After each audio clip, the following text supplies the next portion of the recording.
Hello students, this is doctor Hina Dawar.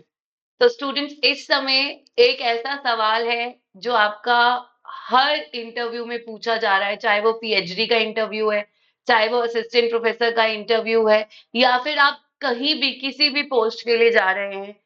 एक सवाल जो बच्चा एजुकेशन की फील्ड में है या जो बच्चा आगे हायर एजुकेशन में जा रहा है, उस बच्चे से ये सवाल हर जगह पूछा जा रहा है।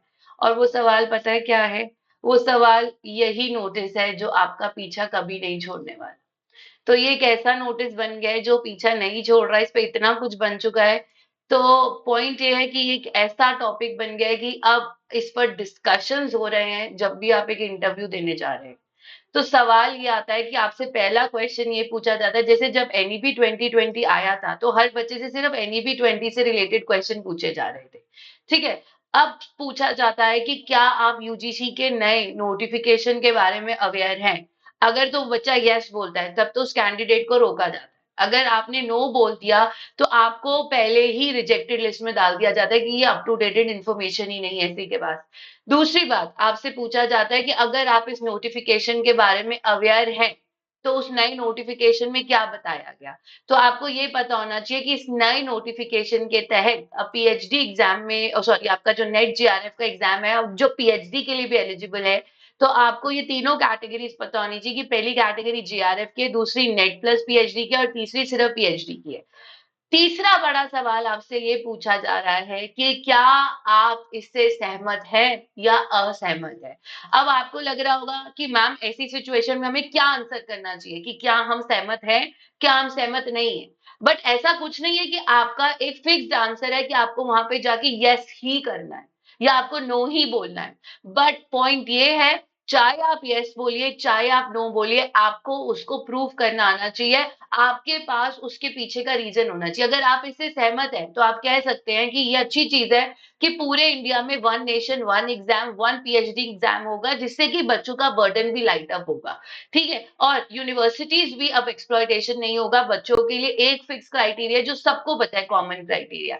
लेकिन वही इसके नुकसान क्या है? नुकसान ये है कि जो इंसान पीएचडी में वैसे ही जा रहा था, वो नहीं देना चाहता था नेट का एग्जाम, अब उसको नेट का एग्जाम देना पड़ेगा। दूसरी बड़ी बात, जहां बच्चे को पहले पीएचडी का एग्जाम देने के लिए 10 के 10 यूनिट को बहुत डीपली नहीं पढ़ना पड़ता था, वहीं अगर आप नेट पे बैठेंगे तो नेचुरली सी बात है आपको ज्यादा से ज्यादा पढ़ना पड़ेगा।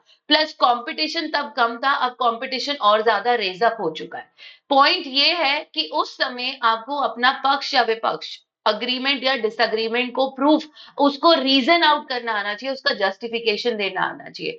तो प्लीज मेक श्योर, अगर अब आप किसी भी इंटरव्यू के लिए जा रहे हैं, चाहे वो किसी भी फील्ड का है, किसी भी सब्जेक्ट का है, आप अगर हायर एजुकेशन में जा रहे हैं इंटरव्यू देने, PhD entrance, even for masters if you are going, even if for assistant professor, आप इस नोटिफिकेशन के बारे में अवेयर भी रहें, इसकी कैटेगरीज के बारे में अवेयर रहें, और आप इसके प्रोज एंड कॉन्स को डिस्कस कर पाए।